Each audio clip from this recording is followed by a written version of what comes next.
So, how to clear quantitative aptitude being a non-math student? Okay.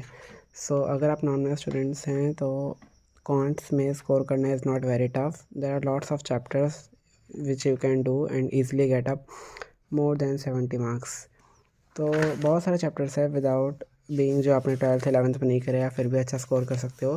Specially statistics 40 marks की है and इसमें ऐसा कोई भी चैप्टर नहीं है जो आपने 11th 12th में करा हो, जो आपने मैथ्स में करा हो, ऐसा कुछ भी नहीं है।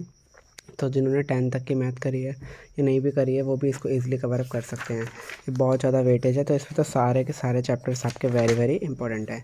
देन एल आर में भी ऐसा कुछ नहीं है जिसमें आपको कोई 11 12 का मैथ्स लगे, तो ये भी बहुत ईजी है। आप इसको भी एंड टाइम पे भी प्रैक्टिस करके कर सकते हो। तो 60 मार्क्स तो आपके ऐसे ही यहाँ से कवर हो जाते हैं।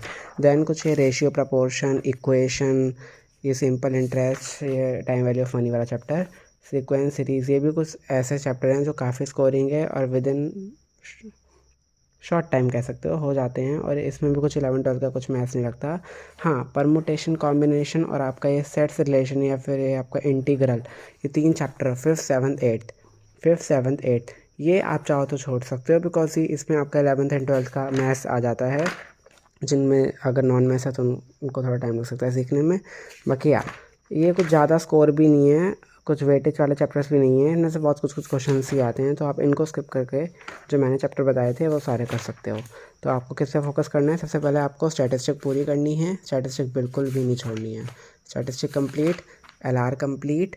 देन आपको जो मैथ्स है इसमें से आप ये ratio, proportion, equation, mathematics of finance and ये सीक्वेंस इन सीरीज़, ये चैप्टर्स कर सकते हो। बाकी परमुटेशन, कॉम्बिनेशन, सेट रिलेशन या फिर ये डिफरेंशियल इक्वेशन वगैरह ये आप पे है। अगर आप कर सकते हो तो कर लो, नहीं करना मत करो, आप स्किप भी कर सकते हो, not much important. And yes, ये देखने में काफ़ी ज़्यादा कंटेंट है बट इतना है नहीं। ये मैंने भी जब पहले दिन देखा था तो बहुत सारे चैप्टर्स मुझे लगे थे, बट अब धीरे धीरे करते हो तो ऑल हो जाता है। स्टैटिस्टिक्स को वैसे भी आपको पूरा फार्मूला बेस्ड है, आपको बहुत सारे फार्मूले याद करने पड़ेंगे, देन आपका हो जाएगा। इसके क्वेश्चंस डायरेक्ट ही होते हैं। बस यही थी आपकी स्ट्रेटजी। तो नॉट मच डिफ़िकल्ट कॉन्स, अगर आप करो तो धीरे धीरे सब हो जाएगा। 100 मार्क्स का पेपर है तो आप मोर देन 70% ला सकते हो, बस जो मैंने टॉपिक्स बताए वो सारे चैप्टर्स करके। इनमें से अब अगर आपको कोई हार्ड टॉपिक लग रहा है या फिर आपको चाहिए किसी चैप्टर के बारे में डिटेल्ड एनालिसिस, आप मुझसे पूछ सकते हो।